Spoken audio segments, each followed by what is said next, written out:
The Chicago Park District invites everyone to join us as our team shares their knowledge about a range of interesting topics. Our staff is dedicated to staying connected to our communities.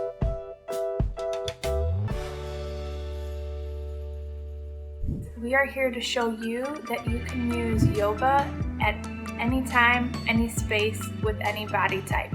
Today I am going to be demoing 3 different ways to complete a Chaturanga Flow. We'll have beginner, intermediate, and advanced poses. Use what works for you, be kind to your body, and keep moving. Here we go. For level 1 Chaturanga, what you will do is you will start in your plank position. You will skip the lowering phase and go straight back to your downward dog. Hips lifted, heels towards your mat, fingertips spread nice and wide, and just rest here. Option 2, from your plank position, you'll lower down to your knees. Untuck your toes. Take a nice deep inhale, exhale, lower down. Elbows in by your sides, lower your chest down to the floor. Inhale up, low cobra. Pull your shoulders down and away from your ears. From there, lower back down. Take a deep inhale, press to tabletop. From tabletop, tuck your toes, lift your hips up and back, pressing back into your downward dog.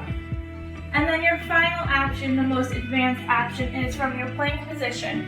Take a nice deep inhale. As you exhale, lower down Chaturanga, elbows stay in, chest stays lifted. Inhale, lift up to your up dog position. Keeping your thighs and legs up off the mat, shoulders are down and away from your ears.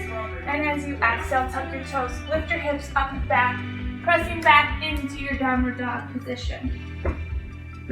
Take a nice deep inhale, and as you exhale, you can lower back down.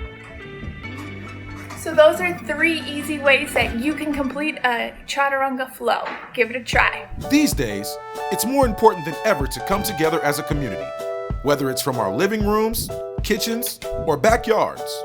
Discover activities for all ages, as well as fun, interactive videos and important park information by following us across social media platforms and visiting us at chicagoparkdistrict.com.